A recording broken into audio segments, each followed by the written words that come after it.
The twin moons of Kareth 4 hung low over the silver dunes, bathing the desert colony in a ghostly glow.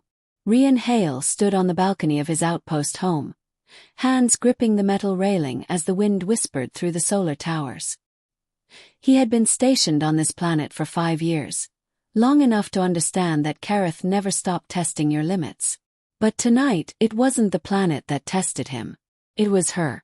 From behind him came the faint hum of the door sensor, followed by soft, deliberate footsteps. "You didn't come to the dinner," said a voice, smooth and edged like a blade. Rian turned. Standing there was Lyra, his alien sister-in-law, dressed in ceremonial crimson robes that shimmered faintly under the moonlight. Her skin, faintly iridescent, caught the glow of the moons, and her golden eyes fixed on him with an intensity that made him uneasy. "I wasn't invited," Rian said flatly. "Your family," she replied, walking closer. "You were married to my sister, and even if she's gone, the bond remains." At the mention of his late wife, Rian's jaw clenched. 2 years ago, his wife Aelira had died in an off-world mining collapse, a tragedy the Carethians still whispered about. Since then, Lyra had been visiting more often, bringing offerings, advice, and lately, demands. "What do you want, Lyra?" he asked. Her gaze didn't waver. "You know what I want. The inheritance rights Aelira left behind. The trade routes. The human authorization codes she shared with you." Rian shook his head. "Those belong to me now. Legally and morally. I'm not giving them to you, or anyone." For a long moment Lyra said nothing. Then her lips curved into a small, unreadable smile. "You forget, human, that our law predates yours.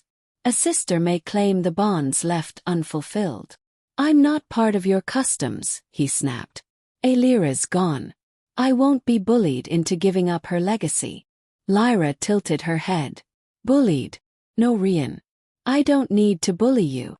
She stepped closer, her voice lowering to a whisper. "You will give them willingly." Rian turned away, heart pounding. "Get out." Lyra didn't move. "I'll give you until the sun's rise," she said softly.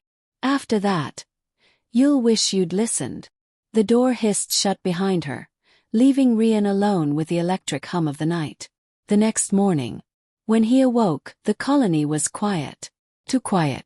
Usually, the transport drones buzzed across the horizon, miners trudged toward the fields, and comm channels flickered with chatter. But now the silence pressed on his chest. Rian stumbled to his console and froze. All communication channels were dead. Every system showed the same error. "Network lockdown. Admin override. Lyra Kareth." "Damn it," he muttered. "What did you do, Lyra?" He ran to the power core chamber, where a shimmering field of energy pulsed beneath the floor panels. Carethian energy cores were delicate, tuned to balance between the planet's gravity tides and human tech. If disrupted, the entire colony could collapse. As he knelt beside the console, a shadow fell across the doorway. "You didn't believe I'd follow through," Lyra said, stepping inside. She was no longer in ceremonial robes but armored in a sleek exosuit, her staff humming with violet light. "You shut down the colony," Rian demanded. "I locked it," she corrected. "Until you give me what's mine. You'll kill everyone here." Her eyes flickered. "Not if you cooperate." Something inside Rian snapped. "You think you can threaten me with my people's lives? You don't understand humans, Lyra. We don't bend that easily." He lunged for the emergency release, but before he could reach it, Lyra raised her staff. A bolt of energy cracked through the air, throwing him backward against the wall. The smell of ozone filled the chamber. "You're making this difficult," she said coldly, walking closer. "You could have ruled beside me. You could have honored Aelira's name." Rian's vision blurred. Honoring her means protecting what she believed in, not surrendering it to someone who'd use it for power. Lyra's expression softened for the briefest moment. "Power. You think that's all this is?" "Lyra was my sister.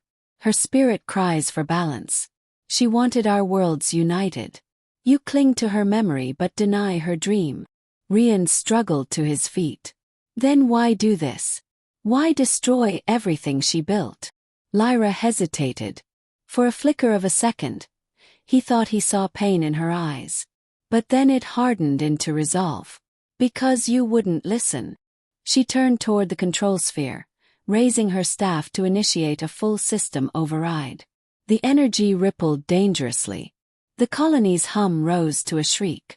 Rian's training kicked in. He grabbed the nearest tool, a magnetic spanner, and hurled it. It struck the staff, sending a surge of feedback through Lyra's suit. She screamed as the energy backfired, throwing her to the ground. The hum ceased. The lights flickered back on. Rian rushed to the panel, typing furiously. Come on, come on. After a tense minute, the system rebooted. Communications returned. Power stabilized. The colony lived.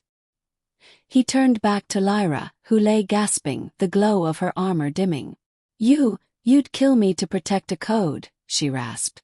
Rian knelt beside her. Not to protect a code. To protect what Aelira died for. She wanted unity built on trust, not fear. Lyra's eyes shimmered with unshed tears. You speak like her. For a moment neither moved. The wind howled outside, carrying the faint scent of iron and dust.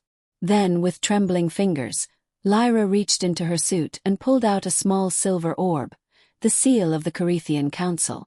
She placed it in his hand. Keep it, she whispered. You've earned what's yours. And perhaps my sister was right about you. Rian's throat tightened. Lyra! But before he could say more, she pressed a hidden switch on her wrist.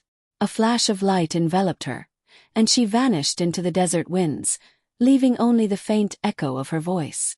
The balance is yours to guard now, human. 2 weeks later, the colony thrived again.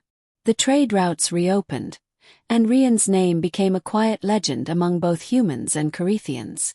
Yet every night, he found himself standing on that same balcony, staring out at the dunes where Lyra had disappeared. He often wondered whether she'd survived, or if the storm had claimed her. Sometimes, when the moons rose just right, he thought he saw a flicker of red light moving in the distance, like a heartbeat pulsing against the desert night.